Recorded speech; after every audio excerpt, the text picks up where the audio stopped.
Hello everyone and welcome to my channel. This is the inaugural program for my new network, which is going to deal with the subject of studying the metaphysical ancient discipline of numerology. Hi. Hi.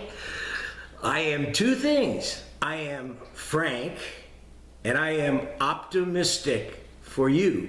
And I'm here to open up your eyes and your heart and your mind to a really fascinating and amazing language, the language of numbers, the way numbers touch our lives and influence who we are and what kind of experiences we encounter in life and what kind of things we're going to encounter in life based on who we are.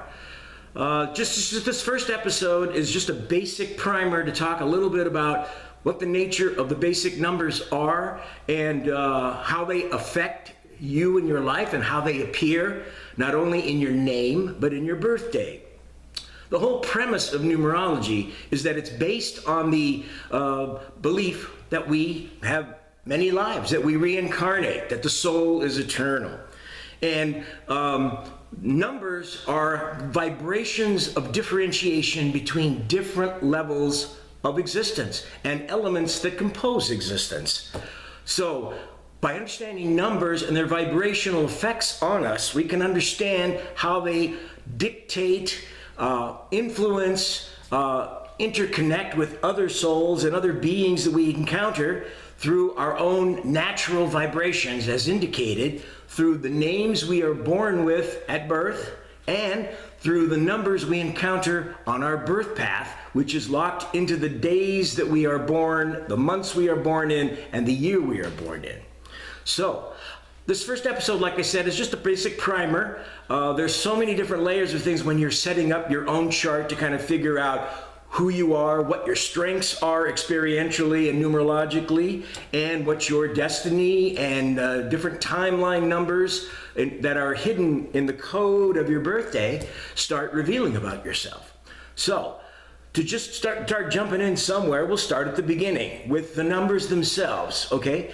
In numerology, a couple of things are basic too, that each number has its own unique value of vibration and experiential context. That is, each number represents a different aspect of human experience and human conduct and human behavior, okay? And there are 9 basic numbers in numerology, just 1 through 9.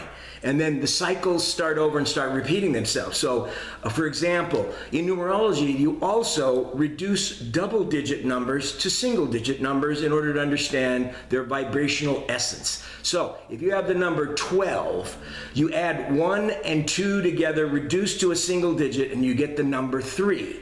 If you have the number 17, 1 and 7 is 8, so it reduces to number 8. And even in numbers with 3 and 4 digits in them, like 148. 1 plus 4 is 5, 5 plus 8 is 13, and then we reduce again, 1 and 3 is 4. So, getting down to those 9 basic numbers to basically understand what is at the bedrock of numerological understanding, okay? So let me just jump in there for now and let's give a brief description of each of the basic 9 numbers and their experiential value in your name. Now, but before I do start, let me qualify one more thing. Fundamentally, the idea is that your name at birth, your total name at birth, first name, middle, and last, is your cosmic resume. It includes the numerical vibrations of each letter of the alphabet. And that's another thing. Each letter of the alphabet has a numerical value, okay? So that we can measure and quantify the elements that are in your name as to how they represent the resume from past lives, from past experiences that you bring into this life. Then your birthday numbers, the month you're born in, the day you're born on, and the year you're born in, they qualify the life path code for this incarnation, this lifetime. So, oftentimes you bring experience and strength from previous lives into a new lifetime that you're here to learn new experiences or to master deficiencies that were avoided in previous lifetimes from missing numbers or numbers that aren't in a strong presence in your name at birth, okay? But basically those are the two fundamental number groupings that will define how you understand your life in this incarnation, who you are, what your strengths are, what your deficiencies are, what spiritual lessons you need to learn, what interhuman lessons do you need to learn to elevate the quality of your life and to help you prepare and work out the issues that may seem to be problematic but are fundamentally cosmic lessons that you have agreed to come to this earth in this incarnation to learn and to grow from, okay? So, let me get back to what I originally said. I'm sorry for digressing. Let me think about it a bit. Yeah, I was digressing. So let me get back to the middle of the beginning, okay?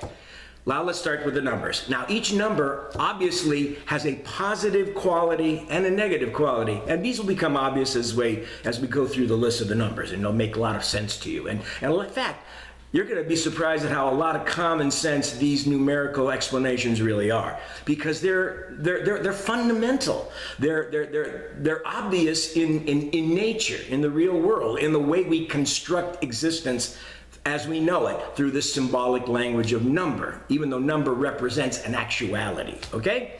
So again, I digressed. Back to number one. Okay, the first number, number one. Number one is considered the male principle, that which acts, the acting energy, the force which drives things. Number one, if you have number one in either in your birthday or in your name, and in the name it would be represented by the letters A, J, and S. Each one is a different vibrational level, but they both reduce, all three of them reduce to the number one.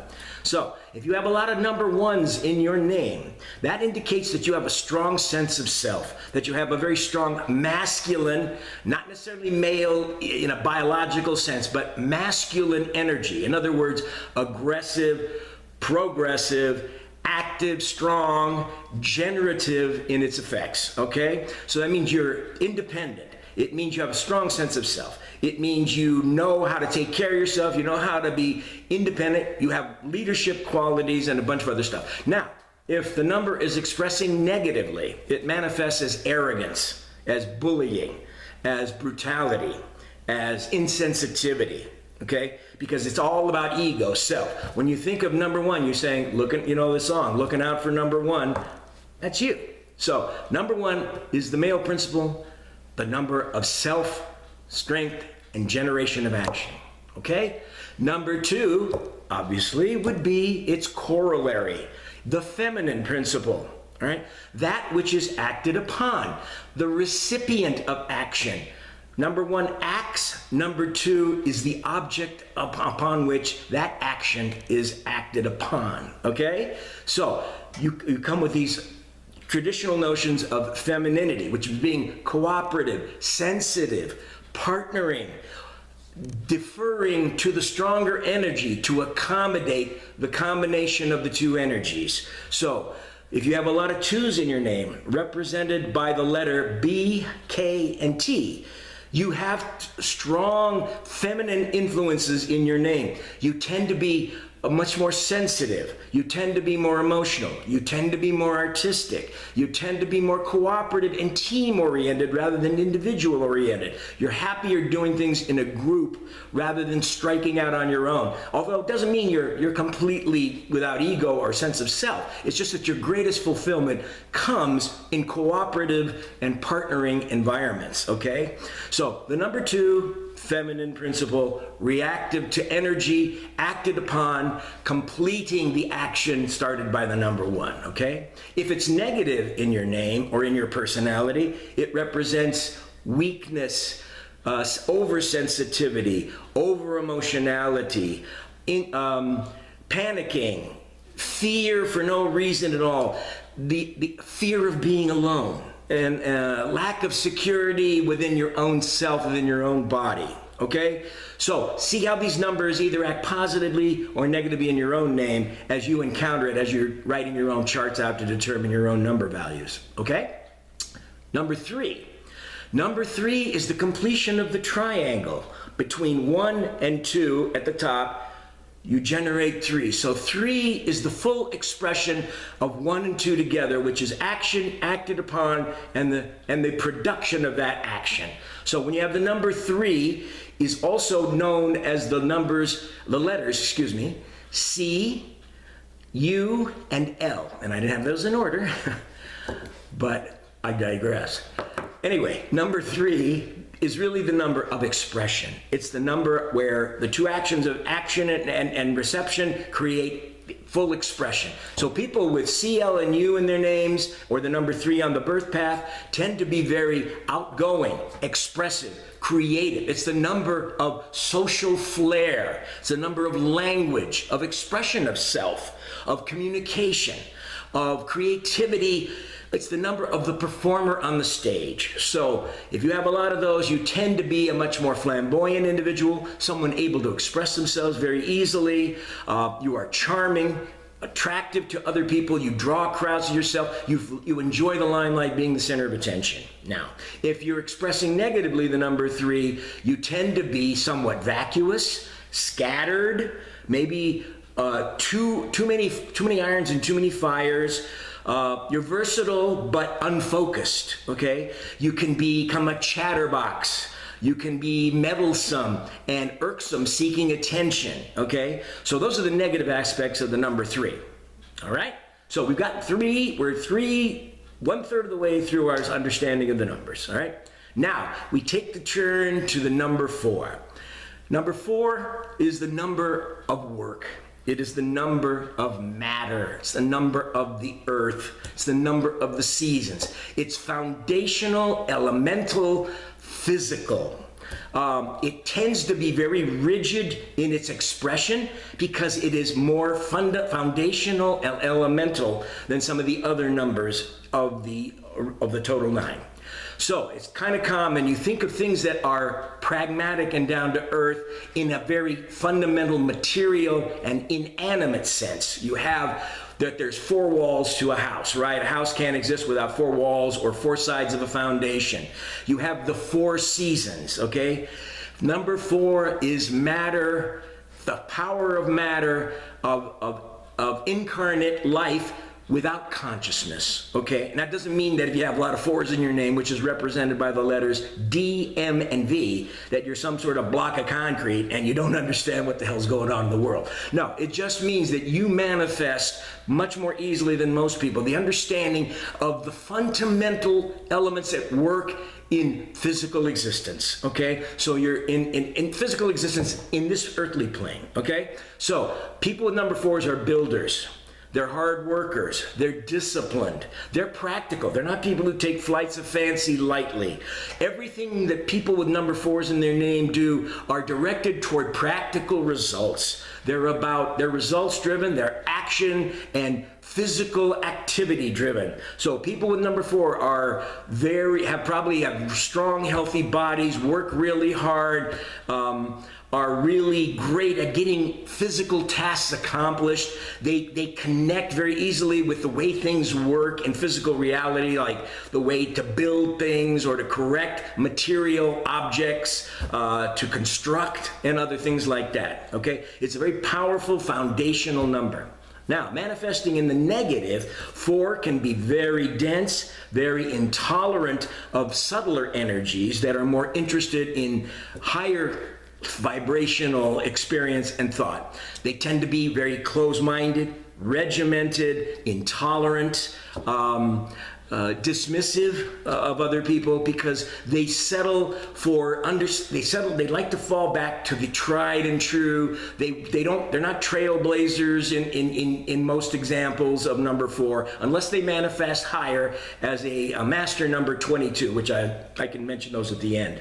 But that's the negative side of 4. So if you have a lot of 4s, you may express that vibration much more intensely, okay? And remember, positive and negative. It's a question of the attitude you infuse into the value of those numbers. You're not at the mercy of these numbers. You're not a victim. You're not a marionette being yanked on the string by all these little numbers, you know, and oh, my numbers made me do it. No, that's not how it works. It's just that you got to be cognizant that these energies are at work driving your behavior, okay, and contributing to the way you respond to experience, all right? Now, number five, there we are, number five. there's two of them, two number fives, see? Anyway, but we only talk about one right now. Number 5 is the number of the senses. It is matter infused with consciousness, with self-awareness. Number 5 is called the number of man, the number of change, the number of chance, the number of experience, okay? Makes sense too. The number of 5. We have 5 extremities, our head, 2 arms, 2 legs. We have 5 fingers. We have 5 senses, okay? So when you see the number 5, people with a lot of the number 5s are driven by sensory responses to experience. Deep physical connections, but with a conscious intent to indulge the human part of incarnation, of physicality, the part of man that is infused with his own conscious awareness of himself. So you have appetites. All appetites are amplified with number 5, okay? Food, drink, sex, experiences with touch and taste, hearing, everything is identified. The appetite for broader interconnectivity with the natural world and the whole world of experience and the world of men. People like to gamble with number 5s. People like to try exotic experiences, okay? And that is the power of number 5. Number 5 is open to change, open to new experience, able to appeal across a broad swath of the human condition, okay, in different parts of society. Oftentimes, number 5 can manifest also as convention and kind of people who work through the institutions and sort of standardize their human quality into the effects of the mechanism of institutions that we create in order to navigate and coordinate human interaction, okay? So people with number 5s are also very good salespeople. They're always good at bullshitting and doing a bunch of other stuff. They're persuasive, charming, and interesting. On the negative side, okay? I didn't tell you what letters there are first. They're reflected in the letters E, W, and N. Those are the 3 number 5s in the alphabet, okay? So if you have a lot of those, you feel completely comfortable in a variety of situations, you're open to a lot of new experiences and change, okay? On the negative side, 5 can be abuse of the senses, appetites, addictions that are exaggerated, that are dangerous, that are harmful, that are grossly exaggerated for the sake of personal gratification and self-indulgence, irregardless of who it affects. Or regardless of who it affects. Irregardless isn't a word, and I'm an English major and I should know that, but I digress. Anyway, so if you have too many 5s and you're going the opposite direction with negativity, it means you're too much at the mercy of the sensations, that they are undermining your well-being, that you're exaggerating those appetites and they're taking you away from a more balanced, healthy approach toward sensory response and sensual appetites, okay? Number 6. Number 6 is the number of responsibility, duty, obligation, parenting. When you have a lot of 6s in your name, like I do, my name is Frank, and I'm born in June, which is the 6th month. But 6 is the number of people who are natural parents. They are people who are the burden bearers. They're the people who have a sense of duty and loyalty, not only primarily to family in its most primal sense, but also to causes. People with highly elevated number 6 oftentimes lead causes, you know, for this. They are the parents of a purpose in the world that seeks to protect and enlarge the nourishment of the benefit of all mankind. They're humanitarian, but not the way number 9 is humanitarian, which I'm going to get to later. But they are the burden bearers. They are the flag bearers for the causes. They are the ones who are the nurturers, mothers, fathers, people who protect the weak, people who nurture environments that foster the well-being of others, whether it's members of a club, members of a family, members of a cause. So number 6 is a beautiful energy. They also call it the number of the high protection. Usually, even though there is a burden thrust upon people with number 6, they are also blessed by spirit and the cosmos with the high protection of the universe because they are willing to take those causes on and give it. And sometimes martyrdom can be a part of it when